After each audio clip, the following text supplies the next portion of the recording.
ঝুমুৰৰ অনুষ্ঠান আমাৰ সন্ধিয়া 5:30 বজাত আৰম্ভ হ'ব। যিসকল দৰ্শক বা যিসকলে পাছ লৈছে ৰেজিষ্ট্ৰেশ্যন কৰিছে তেওঁলোকে 3:30 বজাত আমাৰ সৰু সজাইত প্ৰৱেশ কৰিব লাগিব, কাৰণ প্ৰধানমন্ত্ৰী অহাৰ পৰিপ্ৰেক্ষিতত নিৰাপত্তাৰক্ষীৰ চেকিং আদিত কিছু সময় লাগিব।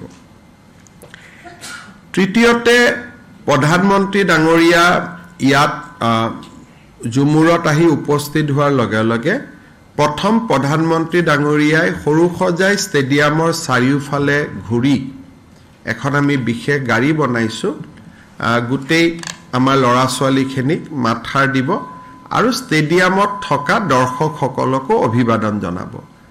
তাৰ পিছত মোৰ এটা সৰু 5 মিনিটৰ স্পীচ আছে, প্ৰধানমন্ত্ৰী ডাঙৰীয়াৰ স্পীচ হ'ব, তাৰ পিছত ঝুমুৰ নৃত্য পৰিৱেশন হ'ব আৰু ঝুমুৰ নৃত্য পৰিৱেশন কৰাৰ পিছত আমি এটা লেজাৰ শ্ব' কৰিছোঁ, যিটো লেজাৰ শ্ব'ত অসমৰ এটা স্পেচিফিক কালচাৰেল থিম এটাক আমি প্ৰজেক্ট কৰিম।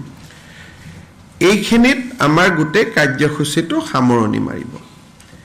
এই কাৰ্যসূচীটো চাবলৈ আমাৰ প্ৰথম গেষ্ট হিচাপে আপোনালোকে জানে যে বৈদেশিক পৰিক্ৰমা মন্ত্ৰী জয়শংকৰ আহিব, আমাৰ সৰ্বানন্দ সোণোৱাল ডাঙৰীয়া থাকিব, পবিত্ৰ মাৰ্ঘেৰিটা থাকিব।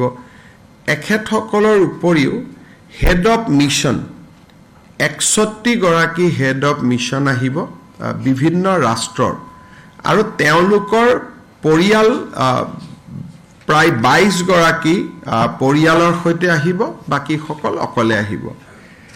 যিসকল হেড অফ মিছন আহিব ডক্টৰ জয়শংকৰ ডাঙৰীয়াৰ নেতৃত্বত, তেওঁলোক আজি গধূলি যোৰহাট পাব আৰু আজি যোৰহাটৰ পৰা তেওঁলোকে ৰয়েল ডি কাছা আৰু বৰগছত তেওঁলোক থাকিব আজি ৰাতি। অহাকালি ৰাতিপুৱা তেওঁলোকে জীপ চাফাৰী, এলিফেণ্ট চাফাৰী এইখিনি কৰি তাৰ পৰাই তেওঁলোক গুৱাহাটীলৈকে ঘূৰি আহিব। এই গোটেই ট'ৰটোৰ উদ্দেশ্যটো হ'ল যাতে অসমৰ ওপৰত থকা ট্ৰেভেল এডভাইজাৰী ৰেষ্ট্ৰিকশ্যনবিলাক আমি উইথড্ৰ কৰিব পাৰোঁ। It is not a fun trip.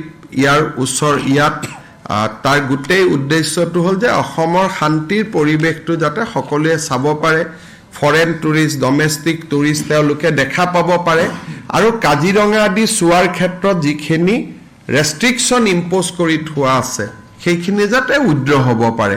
আপোনালোকক ইতিমধ্যে কৈছোঁ যে অষ্ট্ৰেলিয়াই ইতিমধ্যে এই ৰেষ্ট্ৰিকশ্যনবিলাক উইথড্ৰ কৰিছে। So' this is a huge initiative government of India has taken, আৰু যদি খুব ভালে ভালে হৈ যায় মই ভাবোঁ যে অসমত টুৰিজৰ সংখ্যা ইট উইল ইনক্ৰিজ ড্ৰাষ্টিকেলি। ইয়াৰ পিছত প্ৰধানমন্ত্ৰী ডাঙৰীয়াই ঝুমুৰ শেষ কৰাৰ পিছত তেওঁ পোনে পোনে ৰাতিয়েই তেওঁ এক্সিবিশ্যন চাবৰ কাৰণে আহিব। তেখেতে কোৱা মতে দিনত এক্সিবিশ্যন চালে এইটো টু মাছ অফিচিয়েল হৈ যায়, ইণ্টাৰেক্ট কৰিব নোৱাৰে। সেইকাৰণে তেওঁ আধা ঘণ্টা 45 মিনিট সময় তেওঁ 7:30 ঝুমুৰ শেষ কৰি পোনে পোনে এডভান্টেজ অসমত আহি পাব। যদিও এডভান্টেজ অসম নামত 25-26, কিন্তু প্ৰধানমন্ত্ৰী ডাঙৰীয়াৰ কাৰণে এইটো 24-25-26 হৈ গ'ল। তাৰমানে তেখেতে 24 তাৰিখে ৰাতিয়েই এক্সিবিশ্যনৰ তেওঁ ফিতা কাটিব আৰু এক্সিবিশ্যনখন তেখেতে নিজে প্ৰত্যক্ষ কৰিব, আৰু তেখেতে কৈছে যে মই এক্সিবিশ্যনত অহা মানুহখিনিৰ লগত কথা বতৰাও পাতিম।